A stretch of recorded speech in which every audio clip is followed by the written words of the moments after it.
Funding for the Hinckley Report is made possible in part by the George S. and Dolores Doré Eccles Foundation and the Cleone Peterson Eccles Endowment Fund.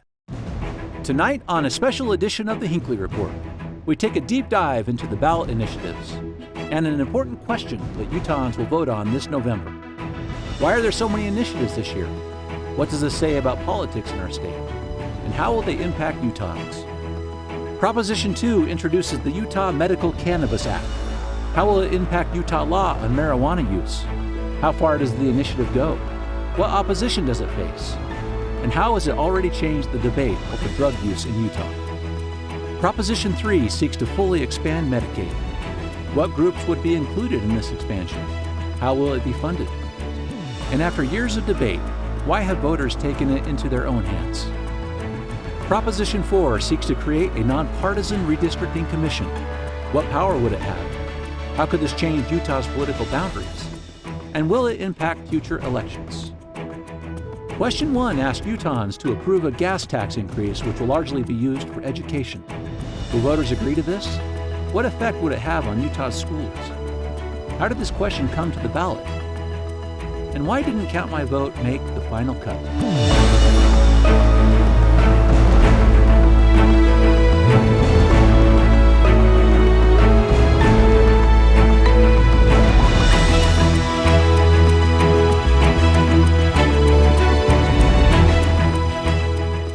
Good evening, and welcome to the Hinckley Report. I'm Jason Perry, director of the Hinckley Institute of Politics.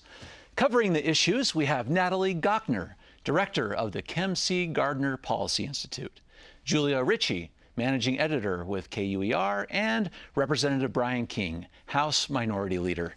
So glad to have you all here for this episode because we're going to get into some serious issues tonight, all right? Voters are going to have a chance to vote on some very interesting candidates, but it's way more than that this year. So we really want to talk about the issues, the propositions themselves, the ones that made it, the ones that didn't. So let's talk about a couple of things. First with you, Natalie. We started with five initiatives were out there for people to start, putting their signatures on, saying what they support. We ended up with 3 that had enough signatures on the ballot, 113,143 signatures, pretty high bar in terms of signatures from 26 of the 29 Senate districts in the state. Really, the first question I'm wondering is, why were there so many? It's a great question, and I think our legislator will have a lot to say there. It's his fault, of course. Yeah.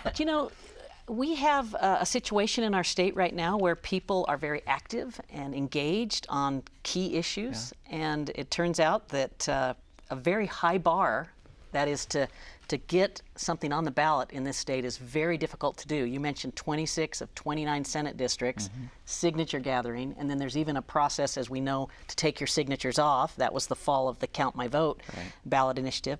And still they're there, and I just got to think it says something about the relationship between where the public is and where the Utah legislature is.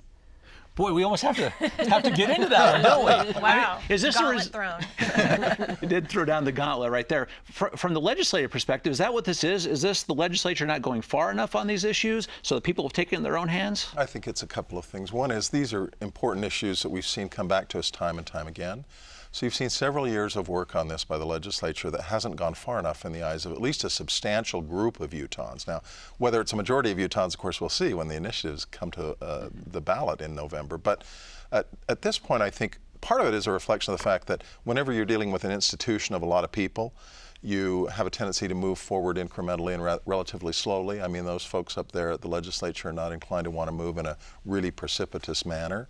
And that's probably a good thing. We have moved forward on medical marijuana. I don't think nearly enough, and I don't think people in the state of Utah feel nearly enough. The same is true for Medicaid expansion. We've moved forward a little bit by bits and pieces. And better boundaries, of course, there hasn't been much done. I think that it's more likely than not that all 3 are going to pass, and we're going to see it reflected that the people of the state of Utah are feeling that the legislature, at least on those 3 issues, are out of touch. Well, where do we go with these kinds of initiatives? If that's the case, you talked about the legislature being maybe deliberative about these things. It takes a little more time. That's not what we have right here on these initiatives necessarily, right? Is one way better than another? Is it best to do it by initiative, or is it better to do it the other way? I think using an initiative is a little bit like a chainsaw. It's not the scalpel that I think the legislative process is better at doing. I think we have better opportunities at the legislative process to do things incrementally and in a way that's finely tuned and finely tailored. The problem with the initiatives is they've got to be written and in a position to be debated for a year. I mean, you don't have them given the right opportunity that you do in the legislature to take input and then modify it and change it as time goes on. So none of the initiatives are perfect by any means, but I think they're a reflection of moving in the right direction. I think Representative King is right, because all of these initiatives also have been around for so long, and there's also other states that a lot of these groups that are pushing these initiatives are following. So whether it's Medicaid or it's medical marijuana, we've seen other states pass ballot initiatives. And so there's a model now, right? So it's safer for these groups to come up with these initiatives and model them after other states that have been successful with them. When you're out in the public, I mean, how do people feel about that? Well, you have an initiative, other states have worked on it. We're going to bring this one to Utah, all right? So it's not even necessarily Utah on some of these that starts these things. We get Utahns involved. How do people feel about that? That's a criticism that some of the, I think, opponents of some of these measures are pushing, that these are being pushed by outside groups. Particularly medical marijuana. Particularly medical marijuana. But I also think there was a representative, I think it's Sieg Miller from St. George last session, who said he was nervous about empowering the citizenry. And that became this quote that every media outlet picked up on. Do you remember that one? Yeah. Okay, and I think that resonates though, right? And I think that what you see here is really a groundswell of Utahns pushing these things, even though they might have gotten the idea from other states. Jason, I think it's important, though, that we make a real differentiation between the better boundaries proposition and the other ones. And the distinction I want to make is on that issue, the Utah legislature is completely conflicted, okay, because it deals with how you design voting districts, voting boundaries. And the other ones are public policies. But I think it's very appropriate for the public to petition their government on how the rules work for how someone's elected. And in that case, I think it's really incredibly positive that citizenry took it into their own hands and got it on the initiative, or got it on the ballot, and are now challenging, the status quo. Do you see that? You see the difference, right? Oh yes, absolutely. I think it's a valid point. And I'm on the Advisory Council for Better Boundaries, so I support that. I was also on the Redistricting Commission that that lasted its work in 2011. So I do think it's a move in the right direction, but there's no question, Natalie, that one of the ways in which the legislature is conflicted is that we're directly undermining the power that's otherwise unfettered at the legislature under the state constitution, and putting in place some guardrails that don't. I mean, you still have the power constitutionally as a legislature to do redistricting, but politically it becomes a lot more hazardous if you want to spit into the wind of that redistricting committee's recommendation. And I don't think you're going to have a lot of legislators who are happy about that or willing to do it unless there's a really clear reason to do that. Well, so let's just jump into that one for just a minute, right, on this independent redistricting commission, because the idea is this independent group will draw lines and then they will submit those lines to the legislature, right? That's the idea. Yeah, and they'll be looking for communities of interest and creating boundaries that create the best fairness and equity among the counties and neighborhoods. Unlike what a legislature might do, and that is design boundaries that protect their districts for their friends in the legislature.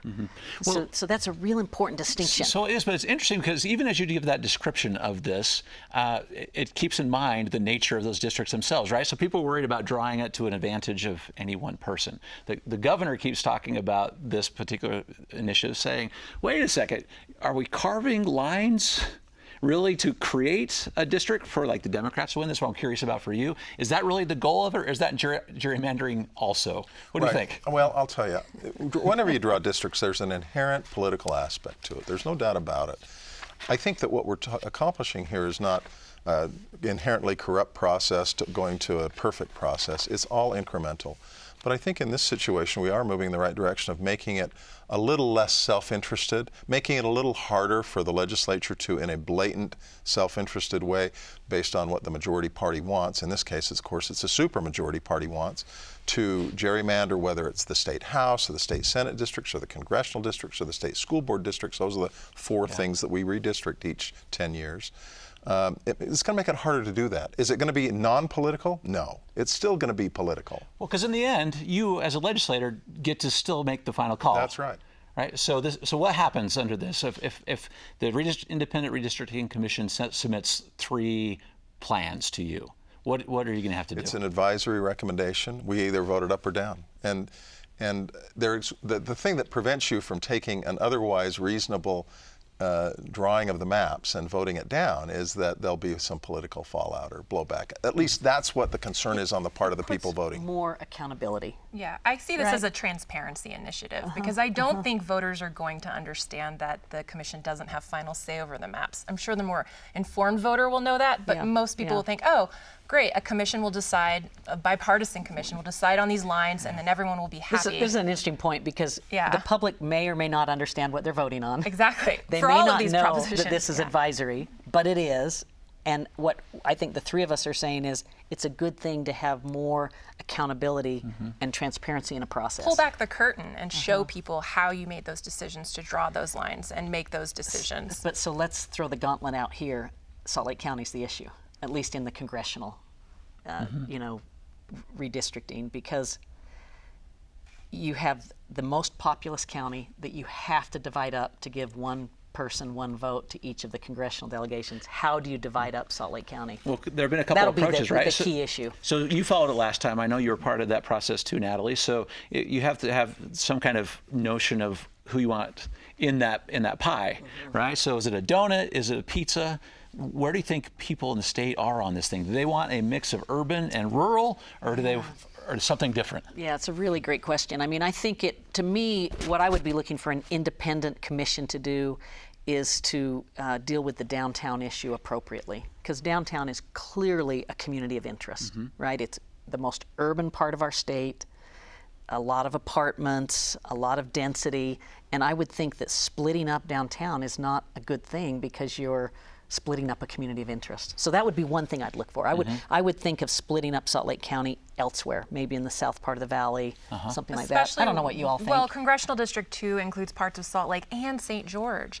And we know that St. George is the fastest growing region in our state. So some of this might be handled just through population growth. And as that population grows in Washington County, it will merit more representation through the census. So maybe that'll handle itself. But I don't think of it as an either donut or pizza. It's more about what she said is like, how do you keep communities of interest together and not necessarily make that a safe district for Democrats, but Democrats do have a voice in this state, and they have concerns that are different. I don't know a lot of the details in this, but one of the other things I would look for is I would follow established lines, right? Rather than cutting through whole new neighborhoods, I would follow a city boundary as I split up Salt Lake County. They have computer models for these things now. So anyway, those are the kinds of things that an independent commission will be advancing, and I think in the process the public will learn more, have more understanding, and we'll get better outcomes. And clearly it's a legislative responsibility, and the legislature gets to decide. Right. Let me show a graphic here about how Utahns are feeling on this particular issue, this Proposition 4, and I want to get your feedback on this. The question is whether or not they support this. 51% support in the state of Utah, 24 oppose, and this is the big number, 25% don't know. This is kind of your point, Natalie, right? What's interesting, and even along the lines of the parties, among Republicans, 44% support, Democrats, representative, 72% support, unaffiliated, 54%. What do we make of this? Because it's 51% support overall is not huge. Is this mostly because people don't know what it does yet? Is there an education process here? There certainly hasn't been much said. There's not much organized opposition or favoritism. There's not a lot of money that's been put out on the table, right? I mean, Julia, what are you seeing in the reporting world? It's not a tax increase, right? Yeah. And so it's We're not going to get to those. Yeah, and that doesn't get as much attention from voters or people who might be opposed, constituencies that might be opposed to those things. So yeah, if you're talking about an independent commission that's making recommendations, it's not as controversial as it's hard to oppose that. Exactly. I also say that the Supreme Court had the opportunity to weigh in on a case from Wisconsin along these lines, and that was supposed to be sort of a game changer for this initiative. And they decided to remand that decision back to a lower court. So not even the Supreme Court is kind of weighing in on this issue right now. So that's sort of taken it again from the spotlight. Okay. So I have to ask, Representative. So one group that we hear about in some channels is really the legislature on this particular one, right? Because it's been their purview all along. What is your sense of where the legislature is? Are they generally supportive of this idea? Well, I don't think any legislator really is thrilled about the idea of giving up power. It's not very often that you find entities or individuals with power voluntarily giving it away. So from that perspective, I think the visceral reaction is, we don't like it. But I think when you look at what's just good policy, when you remove yourself, I mean, it's easy to be self-interested as a legislator in terms of giving away power or not. But when you look at our primary role up there, which is to be putting in place good public policy for the people of the state of Utah, I don't think it's a close call.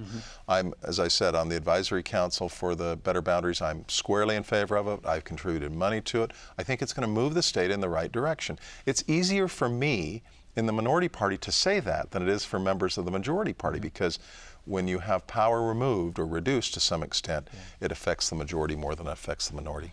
I think this passes. That would be my prediction. How do you think this works with your really interesting observation about keeping the communities of interest together?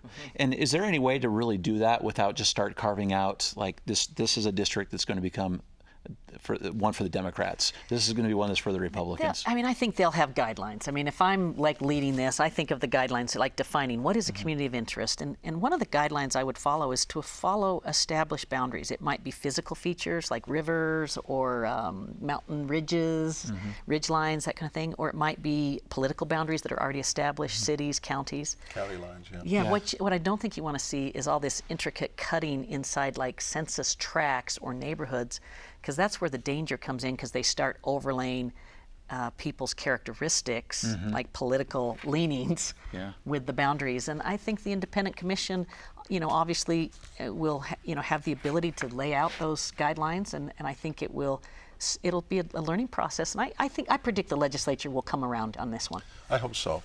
To answer your question on that, I think that, Jason, the situation is, can you draw it in a way that acknowledges communities of interest, for example, and still have 4 congressional districts that are predominantly set up to elect Republicans? Yeah, that's what we've got now, in the sense that Salt Lake City, for example, is all together in Congressional District 2. So when we did redistricting in 2011, we worked hard to keep in place communities of interest and things like that. I can think of some examples where we failed, and it, in my mind, was due to purely gerrymandering. Summit County was a perfect House district in 2011 in terms of the numbers, not perfect, but literally within 500 people of being a perfect House district. You could easily, and should in my mind easily, have kept Summit County as its own House district. That's a great example. And that did not happen because of gerrymandering, because of the political interests of some of the people involved. And that's why I say it's an inherently political process, but we at times in the past have done a good job of keeping communities of interest together, witness CD2 in Salt Lake City, and at times we've engaged in gerrymandering. And I think an independent commission will reduce that, but still you're not going to get away from it entirely. Okay, let's switch gears a little bit to another majorly political issue, which is not falling on political lines necessarily. When you talk about the Medical Cannabis Act on medicinal marijuana, we've been talking about this one. Maybe this is one we're talking about mostly in the state, right? It seems like in every corner we're getting new polls. But I want to start with a graphic on this issue, so we can just talk about where Utah is and where we think it's going on this particular issue. In the most recent poll that we conducted, 67% of Utahns supported this initiative, with 29 opposed, 4% don't know. That's an amazingly low number of people who don't know. And in terms of how it breaks out on party lines, 57% of Republican support, 83% of Democrats. And then we're going to talk about this little thing, how churches in the state, all religions kind of get involved. But on this one, we're going to ask the question because the LDS Church was having a question on this issue as well. 54% support. All right, so first, why is this issue kind of transcending normal political party lines? Natalie, you have an idea? Well, one point I would just make is normally an issue like this, the libertarians really come out in favor of, and libertarians seem to have more of a touch on the Republican Party, but it's not holding true there. It's the Democrats that are really excited about this one. So I would say that this has some complexity that we all need to kind of break down a little bit. But I think Natalie's point about a situation where you have libertarians affecting the parties is absolutely true. But what's astonishing to me is that among Republicans and active LDS church members, you have more in favor than against still. And that's the libertarian component, I think, largely. Keep in mind, Senator Hatch, for example, has for years been at the forefront of herbal and our industry here in Utah in terms of supplements, and I think that ties in the minds of many people right back into this. And of course, the LDS Church has a long history of using herbs, wholesome herbs of all kinds for various things. There's this an intuitive sort of again, knee-jerk reaction on some of these things on the part of a lot of people to be in favor of it and say, leave us alone. This is tried and true in terms of being used for generations and centuries and millennia across the world. We know there's some downside to it, but if it's between a doctor and a patient, let's leave it between the doctor and the patient. I'm surprised that it hasn't been legalized before now, just because of the states. Every year there's been a couple states that put it on their ballot, and Nevada and California were in the last, I think, 2016 cycle, and they legalized it, and the world hasn't ended in those states that border Utah. And so I think people are seeing that. But I think to Representative King's point, like, there's the stereotype of Utah, and then there's the reality of Utah, where you have parents that don't vaccinate their kids, you have people who treat their acne with essential oils. And so I think people are open to these holistic, these alternative forms of wellness, and there are compelling personal narratives that the Utah Patients Coalition, who's backing the medical marijuana initiative, have put forth. And they are Mormons, they are non-Mormons, and it straddles that divide of people. So how's that helping that discussion? Because it does seem that it's increasingly uncommon to find someone that doesn't know someone that's used something for a medicinal purpose. You know, if you raise your hand in the group, people say, I know someone that did, and you know, maybe it helped or didn't. I don't know. Is that helping that narrative that you're just talking about? For that sure. Connection? I've been interviewing people who are supporting and against, but last week I talked to Julie King. She's a mother of 4 from Saratoga Springs, a very conservative town in our state. She suffers from sarcoma, which is a rare form of cancer. She says, I'm conservative, I'm Mormon, and I am for this proposition too. Same thing, we have a man who has a brain cyst and is using medical cannabis to treat the pain. And he said, I was hooked on opioids, and this helped me get off of opioids. And that's another, I think, element of this discussion that is playing out in this debate. I think it's interesting because these are such compelling stories. Right. You know, when I hear you say that, Julie, I'm like, oh, this is going to pass, you know. But if you look at who opposes this, I mean, it's our law enforcement personnel, it's our medical association. I realize that there's some controversy there, but the doctor, what I would encourage people in the public to do is go talk to your doctor and see what the doctor you trust says about this. This is a powerful, powerful drug. And this ballot initiative will make it more available, much more available. And so then we have to weigh, is there a public cost to that availability? I think it will be incredibly helpful to people who suffer. But everyone's asking, is there a better way to get this in the hands of the people who suffer and keep it out of the hands of adolescents and you know, people who will abuse this drug? And so I think this one is going to be tighter than people think in terms of whether it passes or not. And as the public education process progresses, I think you'll see it start to tighten. Okay, let's address this for a second, because you mentioned some groups, and I'm kind of curious because the people who are opposing right now they did a split on what the issue is here, right? So there's a big press conference. You got the Utah Medical Association, the Hospital Association, the LDS Church, law enforcement, business community, people, names we know really well are all up there. And this is the interesting thing I'm curious about. Well, let's look at this initiative. Can we say we support medicinal, doctor-prescribed marijuana and oppose this initiative? Which seems to be what happened there, right? Is for all these people you've just been describing, they may have some connection to it and maybe are predisposed maybe to be positive.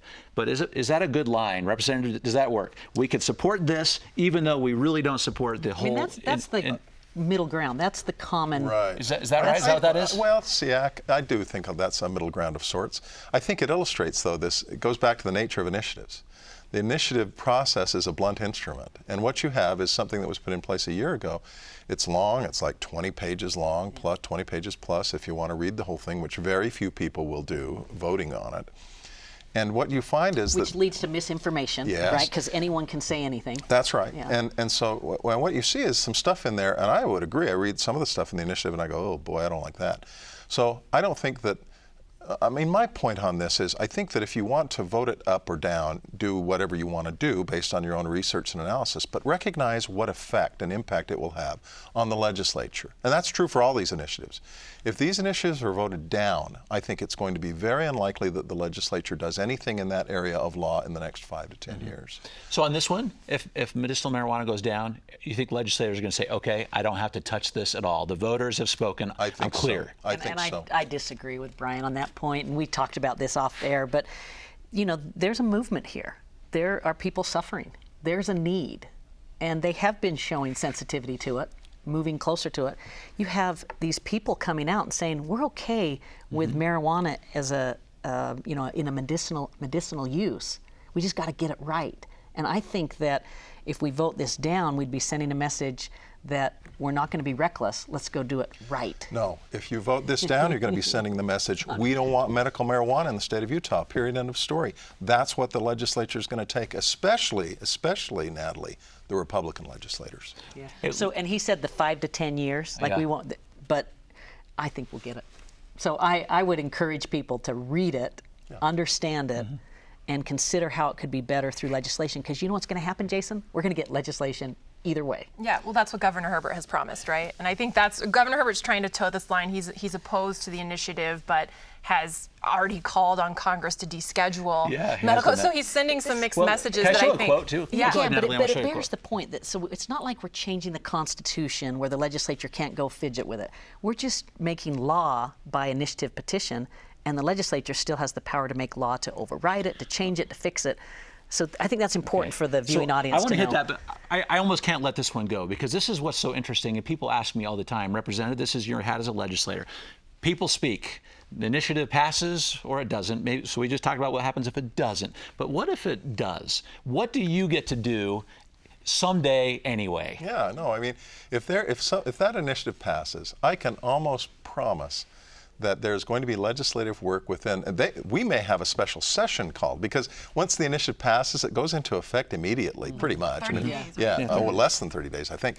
So by the end of the year, if that passes, you're going to see medicinal marijuana legal in Utah. And I predict there may very well be calls for a special session before we have the general session in 2019 to fix some of the most salient problems with the initiative. May I up the ante on that? And I have no inside information to say this, but why wouldn't the legislature call a special session before the November ballot? I realize you can't call a special session, but working with the governor, because I could see a very, this is in this political strategy thing, but I could see the legislature passing a bill that's better before November to show. I'll tell you why they won't do that, I think, and that is because it would look like the legislature is even being more presumptuous than they already are in terms of putting in place these really high levels of barriers to getting initiatives on the ballot. If once the legislature sees something that they don't like coming up for a vote and they say, we want to preempt this by having a special session beforehand, I think it looks like you're ignoring the people's will. You're ignoring the initiative process, but it's possible now. The Department of Ag has already opened public comment period for regulations for the very narrow medical marijuana, because we should mention that they did pass a very narrow exception for medical marijuana for terminally ill patients last session. So the Department of Ag is already writing those rules for that. I imagine that if this passes, which seems likely, the Department of Ag will have to incorporate immediately into writing rules for how they would incorporate it for this initiative. Let me read a quote from the governor, because he's already anticipating something. Of course, we know he's come out opposed to the initiative. And he said, if it doesn't pass, then we need to get with the legislature and come back into session and create a better law. Better law, he says. If it does pass, we still have the same challenge, and that's working with the legislature and all the stakeholders.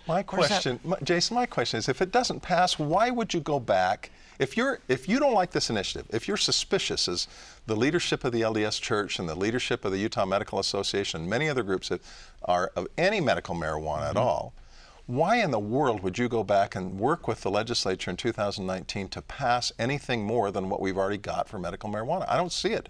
I think the better way, as the governor points out, is to say, if it passes, then you will have those same groups that are so concerned and opposed. Many times, for good reason, they're concerned about specific points with regard to the initiative.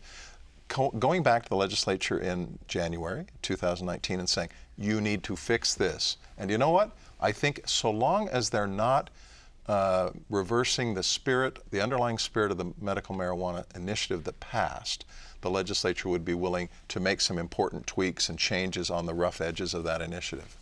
I find this the most compelling reason to support it. So this is really upside down. Okay, I want to hear. Yeah. You don't agree with it, but pass it because it gives you the best chance to get it fix fixed. I mean, That's what they did with the Inland Port, though, last session. They're like, you may not like it, but just vote for it, and we'll fix it in post. It's the fix it in post I mean, method is of that legislating. really where we are on this? Because I think this is an interesting place to settle But on even this issue. having said that, I want to send a message to my elected officials that I don't support this. I want to tell them why, and I want to vote it down. And then because of the mother in Saratoga Springs, I want to get something better. And I think that's a doable path. It may not, Brian has more experience on Capitol Hill than I do, but I do think that there is there's an open mind and even a tenderness in this state to try and address this issue. Julia, you mentioned what the bill that was passed this last legislative session on terminally ill patients, and it even gave a number of patients a doctor could have to use on this, use medicinal marijuana. Is that really resonating? That idea? I Are people saying we like that, the science is there, we'll let the docs just kind of help figure this out? Again, I just think, it's already passed in 30 states, and I think people know people, and that's the most powerful word of mouth, right? That's how you just make decisions in your day-to-day life, and I think that's how voters are sort of approaching this one. Okay, my final thought on this. Yeah. So go ahead, Natalie. Well, can you, Jason, Julia, or Brian, can you help us with this? Because we're all saying that the initiative's flawed, and I realize you have this independence reporting, but you know what the flaws are. We should tell people what these flaws are, because we just keep saying they're there. So help me delineate these flaws. I mean, for one, it's just you get referred by a doctor. There's no prescription. And it ignores that ignores the fact that doctors can't legally refer marijuana for anybody. It's illegal at the federal level. That's right. Well, and then it's not just doctors, but it's optometrists and it's dentists, and it's very broad who can give you that card. Then you can grow it at will, with very few restrictions. Grow amounts that are far in excess of what's necessary for your own personal use. People should know that you don't go to your pharmacy and pick this up. It's just available in neighborhoods, at dispensaries that are done in the private sector, not under anyway. Public safety is the one that I hear, and there have been studies looking at both traffic accidents and emergency room visits, especially for like teenagers. Yeah. And when you expand access to a drug, and this is a drug, you will have more people taking it. And I think those are legitimate criticisms of the initiative that opponents are rightly pointing out right now. And the step closer it gets you towards recreational marijuana, which is what most people are really against. But is this really, are these the issues the legislature would take up? You said it, Representative King, but do you both think that's going to happen as well? As soon as this thing passes, either by special session or by legislative, all these issues that you just identified start to getting fixed? Absolutely, because at the end of this year, we are about to enact the strictest DUI law in the nation, and I think people forget that too. Yeah. We're about to lower to 0.05 our DUI limit, and I can't imagine that the legislature wouldn't go back and look at, because they mentioned this, like distracted driving. What about vaping medical cannabis while you're driving? They're going to be looking at those things, especially. No, I think that's true. I think if you can demonstrate, and the proof is in the pudding in terms of whether there is information available from places like Washington, Oregon, California, Nevada, Colorado that says, all right, we've got recreational use for marijuana here. Have you seen a substantial or meaningful increase in traffic fatalities or injuries because of driving while intoxicated? I don't know the answer to that question. I'd like to know as a policymaker, if that passes, that's going to be one among many things that the legislature is going to be taking up in January, if not before, to address on that medical marijuana initiative. All of this is very new to public policy circles, and we have these living laboratories, and the studies are coming. And so we will learn a lot more, and that would tell you to be cautious. So, and I would just mention that the studies I've seen have shown, like in Colorado, that newborn babies have cannabis in their system at a higher rate, that they have emergency room visits that have skyrocketed because of anxiety, related to it. So there's some things that are yet to come that I think will be quite interesting to people. Okay, let's go to the next proposition, which is one of these things that no one's really talking about too much. Proposition 3, Medicaid expansion. All right, there are a lot of details in here that not so many folks know about, which is maybe why we're not talking about. It's not very sexy. Let's just be honest.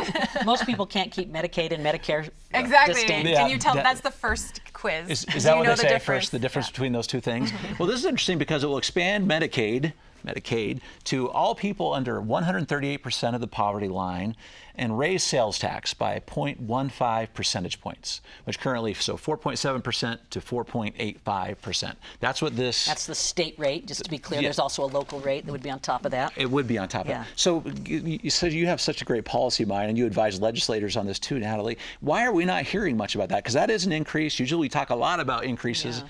Why are we not talking about this so much? I think it's a real puzzle why there's not more paid opposition right now, that we're seeing. But I think it's still early September. So I think, It's just too early? Well, I mean, I think you're going to see some. Because let's just be clear. When you raise a sales tax, that's taking money that, is used in the economy to do things and now is going to be used for a different purpose. And the sales tax in the state's already quite high. And so you'd be making it even higher. I think that's the big challenge of this proposition is the cost of it. Yeah. I think people would love to give more health care benefits to working poor in this state, but it costs a lot of money. And there's an alternative, and the alternative is that the legislature passed a Medicaid expansion that is under review right now by the Trump administration. It needs a waiver to go into effect, but it's a more modest waiver. Maybe we better describe what that is. Yeah, it's a more modest expansion. So fewer people are included. It's only 100% of the federal poverty level. I'm looking at Julia to make sure she gets my facts right. It's about 60,000 additional people that will be covered under the Medicaid expansion that passed. So so just to be clear, you have the one that's on the ballot. That's the most expansive and has a tax increase. Then you have what the legislature passed in 2018, but it's under review right now. It's not a done deal. We need a waiver from the Trump administration for a work requirement. So, in my policy mind, I love that there's a work requirement. To get this benefit, you need to be working, and I love that there's not a tax increase. So I'll let you guys weigh in there. This goes back to, we were one of the holdout states that did not expand Medicaid after Obamacare passed, and now you're seeing that Obamacare is the law of the land, and it doesn't appear that Congress will repeal it anytime soon. You're seeing red states go back and say, okay, how can we expand Medicaid, but still in our own vision, right? In our own conservative. Because they're leaving federal money on the table. Right. That's a real problem. So that's no longer politically palatable. Yeah. And so you're seeing, we are also running a ballot initiative, as is Idaho. You're seeing some other states that have already tried. Kentucky, Arkansas also put in Medicaid expansion with a work requirement. And so the Trump administration, being more open to changes to the Medicaid program, is reviewing those right now. They are up against some legal challenges from people who say that the work requirement is onerous. And they've turned down a couple of states. They have. Yeah. So that's a little bit in limbo, and I think that's where this initiative has an opening, is saying, well, they did it their way, but that doesn't mean it's going to pass. And especially with everything going on in the Trump administration, who knows how much of a important or priority that is right now. So let's just open it up to everyone. But you have to pay for it, right? That's the catch. It's critical to understand how the funding for this thing works. Under the Affordable Care Act and Medicaid expansion, the federal government paid 100% of the cost of Medicaid expansion for the first 3 years. We're outside that window, or maybe we're just coming to the end of that window this year.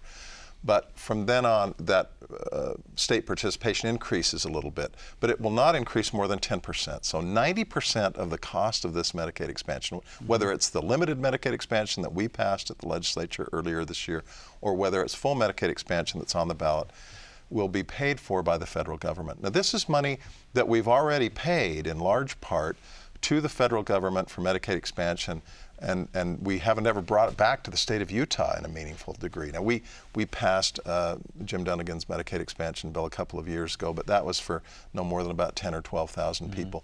We're talking about multiple times, 10 times that in the initiative right now. So will it cost more from the state? Yeah. The limited expansion that we did earlier this year will cost more too. We just didn't come up with an effective way of paying for it. Now, to the credit of the people who drafted the initiative, they said, we want to be very upfront and transparent in how we're going to pay for it, and the fact that it will be paid for. So I like that aspect of it, and I think that it's going to cover twice as many people as what we have covered from the Medicaid expansion version that we passed earlier this year. It's going to bring more federal money back. I just think it's a very good idea. Okay, a couple of points on that, because there was a time last year, but in sessions before last year even, this was an amazingly contentious issue, right? I remember the press going out there, people are marching on the Hill, talking about that. We're not seeing that right now. So I'm wondering about a couple elements. Representative, help us on this. There was a while when you talk about the federal government when our legislature felt like, well, yeah, they give this percentage, but you can't trust them to come through with that in the end. Is that still a sentiment? Oh, I think does this change that at all? I think there's always concern about whether the federal government is a reliable partner in any program that we deal with them. But, you know, for the most part, they've shown that they are going to be there with the money.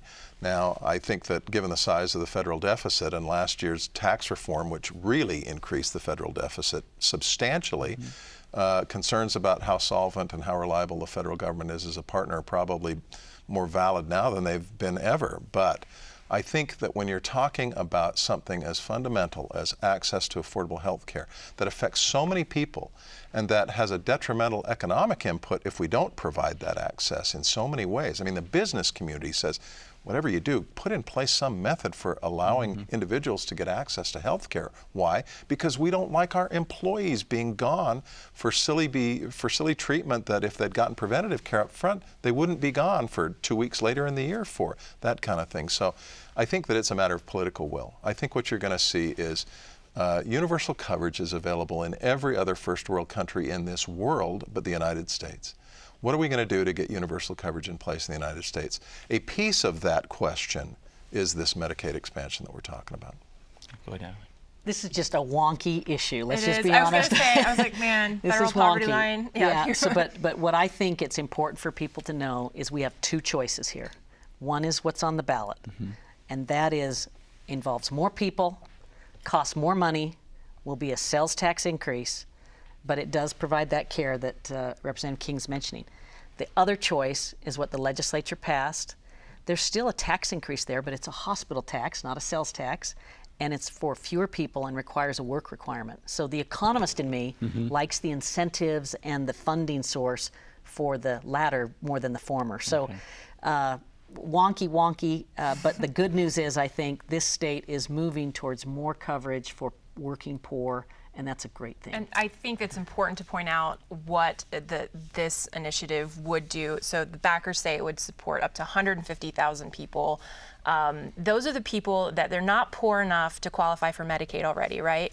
But they also make too much money. Maybe they already work, but they don't make enough to buy subsidized care on the Obamacare exchanges. So they call it the gap, and that is what this is really targeted for, is those people that are just making ends meet but aren't able to go above and beyond that. And so I think that's where policymakers have to decide where should we draw that line, because it's a tough line. So you say, I make $34,000 a year, you should be able to afford this, but other people say, no, that's barely enough to pay for rent, you know? But I do think it shows that the legislature has been willing to move on this, because they've gotten to a more common ground, middle ground place. We've made some progress. And the question is, have we made enough progress to satisfy the people of the state of Utah or not?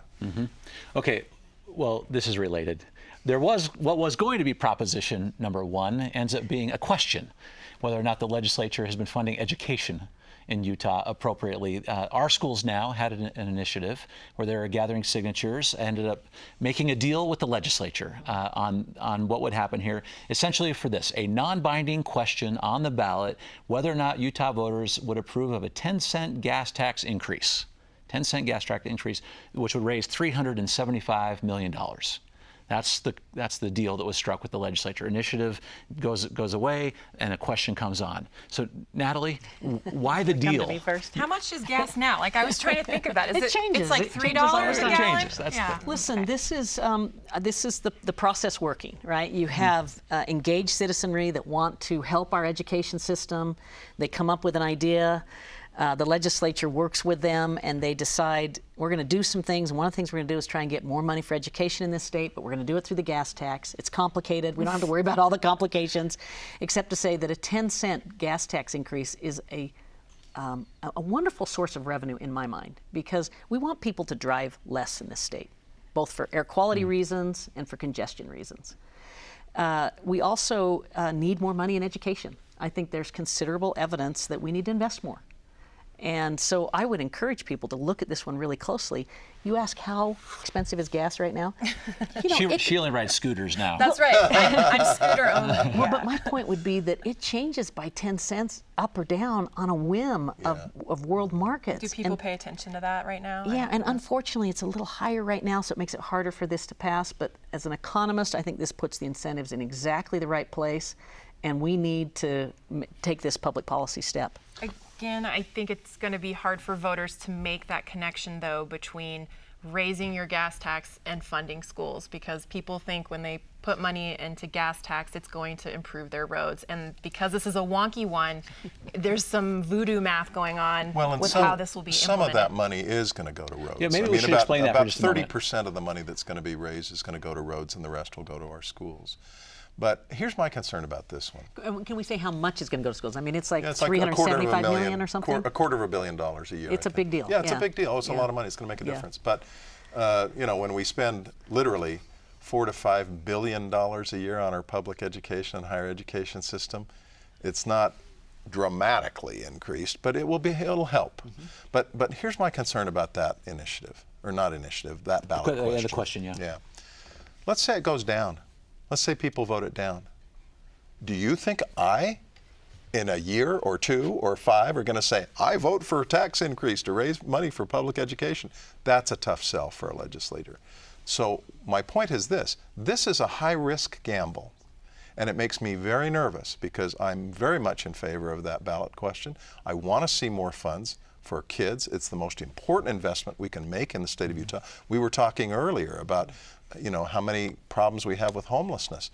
To a huge degree, that's because of kids not having the skills, not having the ability from their public education background to go out and get the jobs that they need to staff the streets and get homes and have jobs and things like that. So we're talking about the quality of life and the economic development in the future of the state of Utah here. Opportunity. It's a huge opportunity, but it's a huge risk, because again, if people vote that down, it's going to be very difficult for legislators to, in a year or 2 or 3 or 4 or 5, say, yeah, I'm voting for a tax increase for public ed. Even if it's voted up, though, I mean, it's a non-binding That's question, right. and we are putting a lot of faith in that the legislators want to. And there will be, you're exactly that. right, Julia, and some legislators will say, I don't care if you vote it up. Exactly. I'm not voting for a tax increase, period, end of story. Yes. I'm a Grover Norquist conservative. I have pledged never to increase taxes. It's a bull crap line. It makes me angry that you have anybody who would agree before they're even elected or as part of their campaign to say, I'm never going to raise taxes. That's irresponsible. But the reality is, I'll bet you there is a third of our legislature that says, you'll never get a tax increase out of me. That's what makes it risky, I think, because again, they're polling the opinion of the public for this non-binding question. It's not, yes, this is going to happen just because they voted up or down. Without going into the details too much, but it's important that I think people understand that the reason we're talking about the gas tax is that for many consecutive years now, we've been using sales tax money that could have gone to education to pay for all of these roads. Right? So we rebuilt I-15 in Salt Lake County, rebuilt it in Utah County, have done a lot of investment. Thank goodness we have. But we took enormous amounts of sales tax money and put them to roads, and that is a real no-no from an economic public policy sense, because in roads you actually have like a metered way of paying for it because of the gas tax. It's metered, right? And I know it's not perfect, but it's a lot more perfect than Especially not perfect in light of the prevalence of electric vehicles coming along. Which I would say we want more of. Yeah. That doesn't bother me. I'm not too concerned that they're not paying their fair share, because they're sure helping us in the air quality realm. Yeah. But the problem that I see is that we're going out and buying Levi's and paying for roads. You know, sales tax on Levi's was paying for roads, so when we could use a gas tax. This puts the right buckets. The right buckets are now paying. It puts the incentives in the right place, and if roads really pay for themselves, then we'll have less driving because it's not being subsidized. Right. Just an economic principle. Yeah, and I think that our schools now, backers, realize that it's not going to be great to have like 3 tax increase questions on the ballot for voters. Yeah. So they made a calculated decision to go with this political compromise, hoping that it pans out. But it is like, will it pan out? We don't know. Yeah. So I think we have to talk about that for a second, because I think what Representative Keene was saying about what a legislator's thinking is important. Well, a bunch of them are getting ready to be voted on in November, right? They're up for election. They're knocking on doors right now. And legislators, tell me if I'm wrong, typically don't want to say they're going to raise taxes. That seems to be something that just they don't talk about. Yeah. So I'm just really kind of curious if the legislators will try to draw this line. They'll say, I'm opposed to tax increases, but I'm not the one doing this. It's the voter, all right? So I'm with it. And does that get them through a campaign cycle? Julie, does that work? I don't know. I don't make those kinds of predictions anymore politically. But I do think it depends on the case that needs to be made about education in our state. We still are kind of ranking near the bottom on a lot of important metrics. And so I think it's about, how do you feel about the education your kid is receiving right now, and how could it be improved? Especially when it comes to things like teacher pay and just school supplies, things that we're seeing in other states where there are actual teachers walking out of their schools. Yeah. I mean, I don't think people want that to happen in Utah. I don't think people want it to get to that point where there's that tension between teachers and legislators, you know. And the public policy contribution I would want to make to that is, we have a lot of metrics that are quite good in education. Our test scores are quite respectable, and I just want to be clear about that. But where I come down on needing more money is that this is the future. I mean, the future in this economy is an educated workforce. It's not your elbow grease that supports a family anymore. We have a service economy that needs people that are trained in the skills of the future, and it requires education. Particularly in Utah. Yeah. Yeah, no, I think in many ways that may be the most important issue that is on the ballot in November. Because I just see that if it's voted down, you're not going to see significant increases, with new revenue at least, in the next legislative sessions. Now, you may see an effort to reallocate existing revenue to go more into public ed if the will develops to say, well, yeah, we need it. But that's just going to be taking from one bucket and putting it into another. I mean, look, I'm not in favor of tax increases more than anybody else, but when you see the problems that we've got with public education in the state of Utah, and the challenges that Natalie alludes to in the future in terms of the need that we have for a robust economic growth, we have got to invest in this. And I just think that this isn't my preferred way of funding public education. A progressive income tax is my preferred way of funding public education. But the political will doesn't exist for that right now. I'd rather see the money for public education coming more from people who can afford to pay it than those who are just working individuals. But the reality is, I'll take it where I can get it. And I want to make one other, and this is another wonky point, a public finance wonky point, but I wouldn't even be so opposed if you had a gas tax increase that was revenue neutral. In other words, lower another tax, but raise the motor fuel tax, because the motor fuel tax is so well designed to have positive societal benefits because of the driving less and the air quality issue, and we're sitting in a booming economy, and there is a lot of revenue coming to y'all. Yeah. You know this, and we're going to have a now. lot of interest in tax decreases in this upcoming session. So we might get some ballot things that raise taxes, and then we'll be lowering them right behind. That is a good point, because we had a $500 million surplus this year. And so, again, if you're a voter and you are paying attention, you'll be like, but they have all this money already. Why do they need more I'll just money? say that consumer confidence, business sentiment, job growth, wage growth, in-migration, this is a very special time for the Utah economy. We are in a very prosperous period. Now, there are things ahead that make me nervous, but right now, we've got some euphoria. Okay. One final topic here is one of those initiatives that got the signatures and then didn't. On the Count My Vote initiative, right? They got 131,984 signatures, about 3,000 of them were removed, and now we're not voting on it, right? So people talk about this a lot. So there seemed to be support in the public. What happened to this one? This is what happens when you have a very high bar to get on the ballot and you have organized opposition. And the organized opposition here, in a very skillful way, went to the Senate districts that were most vulnerable and pulled names off, and the Utah Supreme Court withheld it. So we got a roadmap here for how to always stop these initiative petitions from ever happening again, because that bar is so high. Yeah. Representative, maybe it's worth a second on that for the viewers too. Even if you get the signatures, how does it work for someone to get them taken off? Okay, so the signatures have to be submitted. I think the date is April 15th. Sounds right. end of the election year, and then the lieutenant governor has to make available information about who's gathered the signatures and where they came from, what Senate districts they came from. So those who are opposed have 30 days in which to take that information and, as Natalie referred to, target those Senate districts where the margin is the smallest. And if they can succeed in taking the number of signatures necessary down below the threshold in any one of those 26 where it is available, assuming they don't have any cushion in the three other Senate districts, hey, you've defeated it. It's really a rigged game in the sense of... And then the initiative proponents don't have any recourse. No, there's no opportunity for the initiative proponents to come back and fix it. And you go to the door and say, did you really mean to sign this? And did you know? And you can say whatever you want, and they can pull their name off. Wow.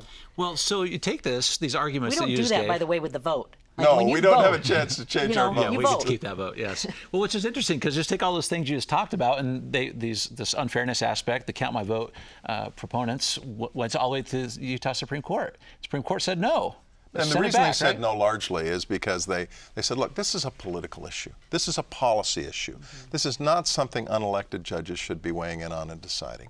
We get your points. If there was a constitutional question that was persuasive, maybe we'd do something. But for right now, we're going to leave it up to the legislature. I appreciate that with my legislative hat on. I get that. But I'll tell you, we need to have a more even level playing field in terms of these initiatives, because right now the bar is too high in my mind. Republican Representative Norm Thurston already has brought this up in an interim committee, and he seems pretty clear that there will be a bill file to address parity in how you get an initiative, when you get the signatures, and how you remove signatures. Because right now there isn't a lot of parity for the two sides, right? There's an unfair advantage for the 30-day window that the opponents have to pull those names off. Jason, I worry too that the viewing audience is kind of confused. What on earth are we talking about in some way? And I just want to mention that the issue is, how do you get on the ballot? Right. Is it through caucus convention only, or do signatures get you on the ballot? That is the law of the land in this state, that you now can use signatures. And all Count My Vote was trying to do was to solidify that through this ballot initiative and to fine-tune it, because you have some issues with plurality of the vote in a runoff election. So, and this path has been commemorated in statute, right? Is the statute safe? the law of the land. No. The statute was passed several years ago by the skin of its teeth, and every year the legislature comes back and there are those who are absolutely opposed to Count My Vote and SB 54, and they say, we want to take that off. We want to take back the ability for people to get on the ballot using signatures.